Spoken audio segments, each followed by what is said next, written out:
Good morning. Welcome to your Thursday, early morning intuitive guidance. I'm Dr. Bonnie Nussbaum, here with some words of hopefully solace and wisdom on this hopefully fine Thursday. We shall see. So I'm going to give it a minute for people to pop on. Those of you who've already taken the step of purchasing this book because I talk about it, Notes on a Nervous Planet, Matt Haig. I finished it up last night, and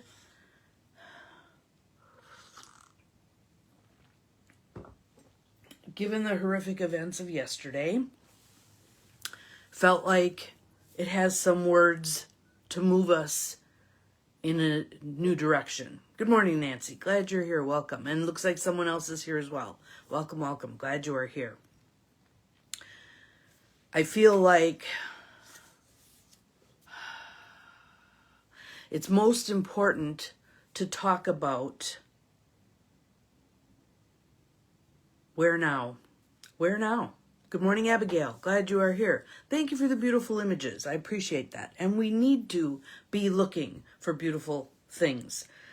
In the midst of the muck and mire and devastation. Good morning, Carolyn. Glad you are here. Welcome. We need to be looking for and sharing and widely spreading the things that counter the horrific things. So, I'm going to read you two little parts out of Notes on a Nervous Planet. I was telling one of my clients yesterday, before I found out what all had happened in Minneapolis. Good morning, Gwen. Glad you're here. Good morning, Joe Neal. Hello. Glad you're here. That I thought this book would be helpful to her. And what I liked about it was many of the sections, let me see if I can find one that makes the point. There's a chapter right there called A Wish. Little bitty, little bitty. So because our nervous systems, no notification, whatever, Facebook, whatever. Because our nervous systems right now are so hijacked, he calls it a nervous planet, a nervous planet. And he's sharing about all of the aspects, and I'm going to use some strong words here, to which we are addicted and which oftentimes mislead us. Good morning, Beth. Welcome. Glad you're here. That we need the kinds of things he's talking about. So I will share them. I'm going to share 2 chapters, and it sounds like a lot, but it's not. It's kind of like Tosha. A page or 2, make the point, give us direction, and we go from there. So, last night I could not sleep. Good morning, Mel. Glad you're here. Given what had happened. And so I did some breath work. I did some tapping. I did a ton of praying. I did all the things I know how to do, right? Well, after about 2.5 hours of still being in the muck and mire, I decided to do a shamanic journey that is on Insight Timer. And what fascinates me about doing that is each time I listen to it, and this is probably like the 5th time over the course of quite a few years that I've used this particular one, and each time I hear something different. What she says changes in my perception based on what is needed at that point in time. So after doing that guidance, I felt clearer, and I felt a very strong pull to speak to, where do we go from here? Where do we go from here? When it is, every day, how many of us have said, for me, since 2019, each new year, this will be better. This is going to be a better year. And holy buckets, the last 5 years have just been,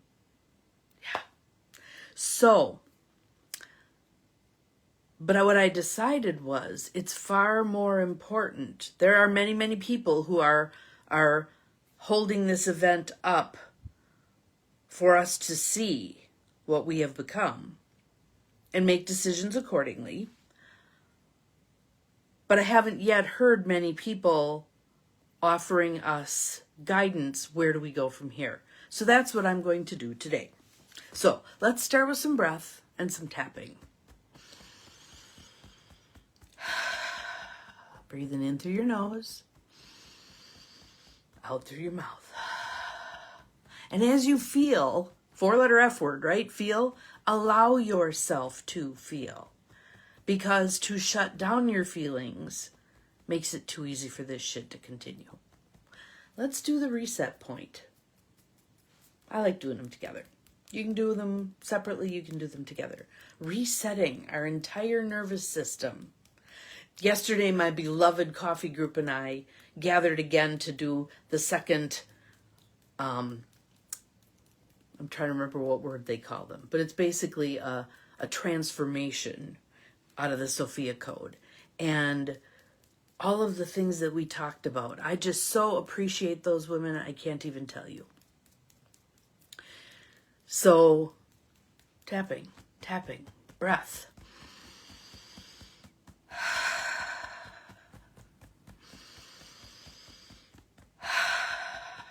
And today I want to call us to seeking out, actively seeking out beauty in our world. Listen to the birds. Breathe in the fresh air. Feel some breeze on your face. Do these things. So, Notes on a Nervous Planet, Matt Haig. If you have the book, it's page 375 or 275. God, that's a little writing. Hang on. Well, it's near the end of the book, so it's either 375 or 275. Can you tell I have an eye appointment coming up? It's entitled Simple Ideas for a New Beginning. Simple Ideas for a New Beginning. And it's about us as individuals.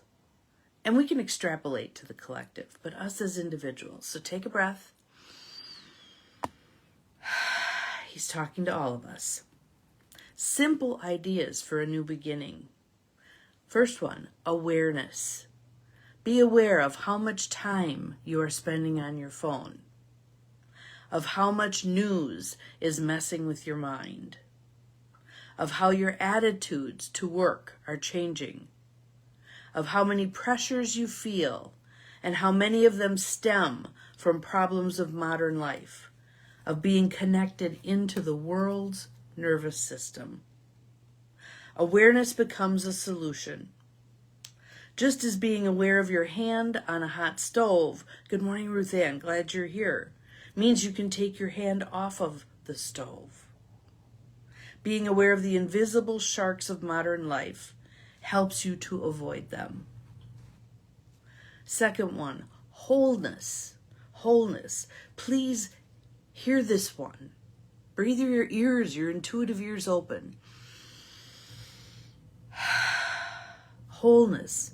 The deficiencies you are made to feel, that society seems to want you to feel, you don't have to feel.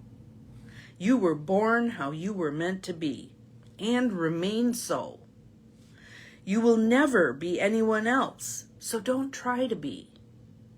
You have no understudy. I loved that line. You have no understudy. You are the one who is here to be you. So don't compare. Don't judge yourself on the opinion of people who have never been you. The world is real, but your world is subjective. Changing your perspective changes your planet. Hear that line again. Changing your perspective changes your planet. It can change your life. One version of multiverse theory states that when we create a new universe with every decision we make. What kind of decisions are you making? And out of what kind of belief system are you making them? Are you playing not to lose, or are you playing to win? You can sometimes enter a better universe simply by not checking your phone for 10 minutes. Next one, less is more. An overloaded planet leads to an overloaded mind. It leads to late nights and light sleep. It leads to worrying about unanswered emails at 3 a.m. In extreme cases, it leads to panic attacks in the cereal aisle. It's not more money, more problems, as the notorious B.I.G. track once put it. It's more everything, more problems. Simplify your life. Take away what doesn't need to be there.